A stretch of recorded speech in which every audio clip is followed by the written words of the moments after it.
Welcome back. Let's stay with the way Detroit is growing and developing and at whose expense it might come. With our roundtable, good to have with us Chad Livengood here from Detroit, Crane's Detroit Business. Let me try to get all that in the right order. Dennis Archer Jr. from Ignition Media Group is back, and a downtown business owner, I will also point out. Portia Roberson is here, the CEO of Focus Hope, and Nolan Finley is the editorial page editor of the Detroit News. Gang, thanks very much for being here. Chad, let me start with you. You've been writing a lot about what's going on in downtown development right now, and we can start to stretch this conversation out a little bit from Eastern Market.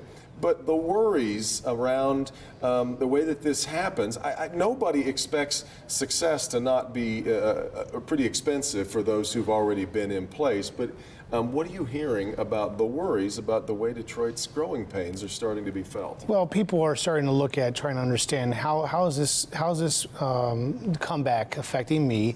How is it spreading? Who is really getting impact on it? And along the way, we're seeing there's some victims to this. I mean, not all boats are rising, and some boats are just getting sunk, like what's going on at Russell Street Deli.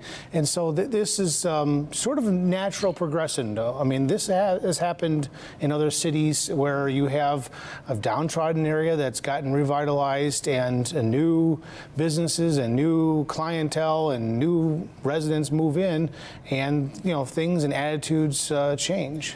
Dennis, people like to say, there are a lot of loaded words in this, like gentrification, but really what Chad is describing is, of course, when someplace starts to succeed, it gets more expensive to do business there. You can do things like the mayor has tried to do with keeping, say, 20% set aside for low-income, affordable housing, but some people say, look, grow up. This is what happens in a successful city. What are your thoughts? Well, I disagree with that statement, to grow up. I think that change is inevitable, but how one goes about instituting change, you can go down a couple of different paths. I mean, this is not expanding in the early times of the United States out west to barren land. There are 600,000 or 700,000 Detroiters that have been here through thick and thin. And so to think that people can come in and without thought or care for the heritage, tradition, the stick-to-itiveness for people who have been here for decades, to just come in and plop down dollars and displace people is not the right approach. Having said that, though, and you found yourself in your own kind of argument over this with the Paradise Valley business. Absolutely. And so what we looked at is what is the right approach to take for the people that are affected. Mm-hmm. And so, both there where we have said, hey, you can stay to the people that are paying on time. We're going to make improvements. We're going to honor your lease through the end of your lease. Mm-hmm. But at the end of that lease, we may have to renegotiate, but you're entitled to stay until your lease is up. But Devin, people talk about, we complain about the roads being damaged, right? We're going to fix the damn roads, but then we complain about the orange barrels. I mean, Dan Carmody mentioned in the segment prior, he talks about people wanting Eastern Market to stay the same, but they want it to be better. And so you can't do both easily. It takes a lot of address by address, storefront by storefront. It also, Portia, takes a fair amount of finesse to help control the message and the management of it. I mentioned Sanford Nelson didn't want to come on. We have invited Chris Illich to come on to talk about with District Detroit, which I'm going to get to with Nolan here in just a second. But some of these messages are not being maybe managed all that well. And that's, I think, a huge part of it. I think that in many ways, well, first off, I think we have to be more intentional about making sure that people who have been here and who've been doing business here know that they're still welcome here and that they have a place here, right? And I think that there was sort of this idea that there were new people coming in, and we forgot that there were people here. I think I've said this before here, that there have been people here who were here because they wanted to be here, not because they couldn't go anyplace else, not because they couldn't do business anyplace else. They wanted to be in Detroit, and they have been successful, and they want to stay, right? So there's part of that. The other part is absolutely the messaging behind it. There is a way in which you approach the change that is going to happen, right? As the city progresses, there's going to be change, but there's a message in how you respond to that and how you get out what you are trying to do. And I think the idea is that, certainly with the District Detroit program or neighborhood, it is the sense that we were told that we were getting one thing, we haven't gotten that, and it's sort of like, we'll get to telling you what we're gonna do next when we feel like it. And it's not really coming out there and saying, well, look, there have been some delays, but we're gonna still do what we told you we were gonna do in the beginning. Nolan, you have really been taking the Ilitches to task with a couple of columns lately about what isn't happening in your view, and yet they just received another unconscionable big pile of $74 million as part of the agreement because of what they have spent. So I guess the Ilitches would say, look, we were due that money because we have spent a lot of money there, and that these protestations are either, at the very least, premature.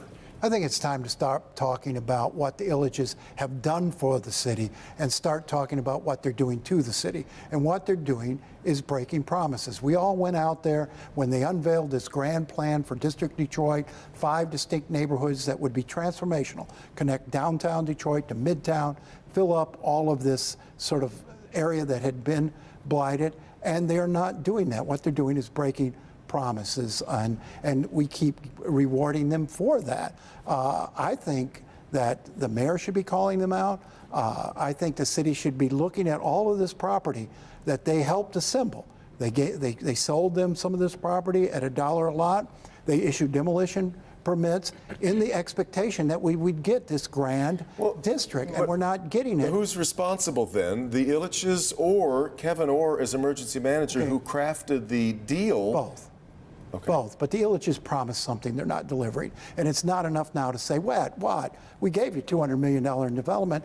They did not build the district, and they're not building the district. And from the looks of those parking lots, which are producing revenue for Joe Louis Arena, but doing nothing LCA, I'm sorry, I'm behind the times, but doing nothing for the overall rebirth of downtown Detroit, I think they should be held accountable. Go ahead. I think we mentioned communication earlier, and I think in talking about Eastern Market, and I just think that, look, being someone who's involved in development, delays do happen. You know, construction costs has skyrocketed 30% in the past 18 months. There could be a rationale as to why they are behind in their development plans, but we should be able to hear about it from their mouths. Yeah, I mean, my only issue with them, I don't know all the facts. I don't they know apparently why the did lose development their partner that was going to be a part of a lot of this neighborhood construction. But Chad, as I mentioned a couple weeks ago, this is really a problem with expectation management. Don't show me the steak that I don't eat. Yeah, and some of that losing partners is their own problem, according to reporting from my colleagues Bill Shea and Kirk Pino, that there are real estate developers and residential real estate developers that decided we don't want to work with the Ilitches. And they have a little bit of a reputation for being difficult to work with for some people in town, but it's hard to get answers out of them. They've had an incomplete facade on their headquarters building right on Woodward Avenue with black board over the top window for a year, and can't get an answer out of them. There's people in there working. I mean, it's just kind of a strange thing. This is the pizza slice shaped glass. It's really neat and unique, but they can't get. No one can get an answer out of why this is taking so long or what's wrong. Is there some kind of design defect? I mean, these are kind of things that nobody at City Hall is actually policing this, as far as we can tell. Devin, they're property hoarders. They own hundreds of properties, hundreds of lots, buildings that they've had for decades that are not being developed. You look at every other developer. You look at Bedrock. Look at the Roxbury Group. They buy a building, they start working on the building, they put the building back in use. The Ilitches buy a piece of property, buy a building, and there it sits. And it sits there for decades.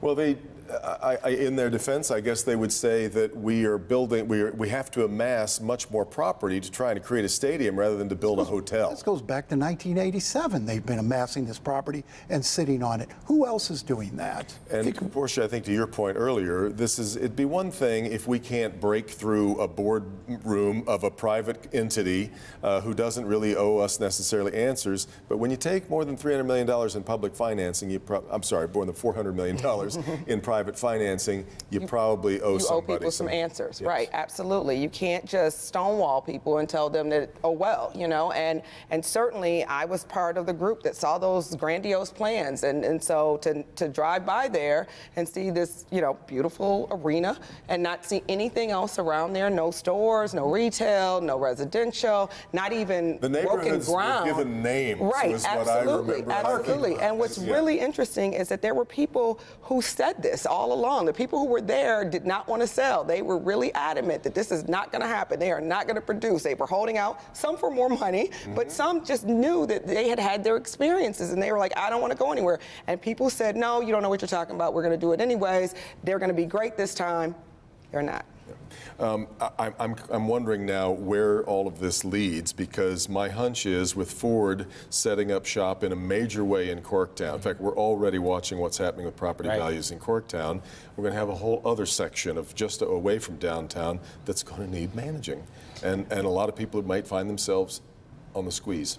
Well, I think you've seen this happening in Corktown already. Yeah. I mean, this has been happening for years in Corktown. You know, if you follow the bell curve, you had the early adopters, and then ultimately the influencers come in, and now you've got empty nesters from the suburbs coming to move into Corktown, and the rents there are already like the rents in Brooklyn. And so it's already happening. Now with Ford dropping a significant presence there, I mean, it's just going to get worse.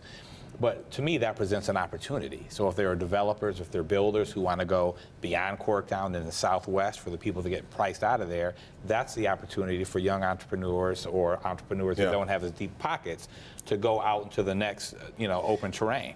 I guess that's the hopeful sign here, is as we move some of the people who can't play, I guess, in the majors, AAA and AA ball starts to happen as we move out. There is a vast section of land north of 75 in North Corktown, the original part of Corktown, that got cut off by the interstate when it was put through, and that's sitting there waiting for residential development.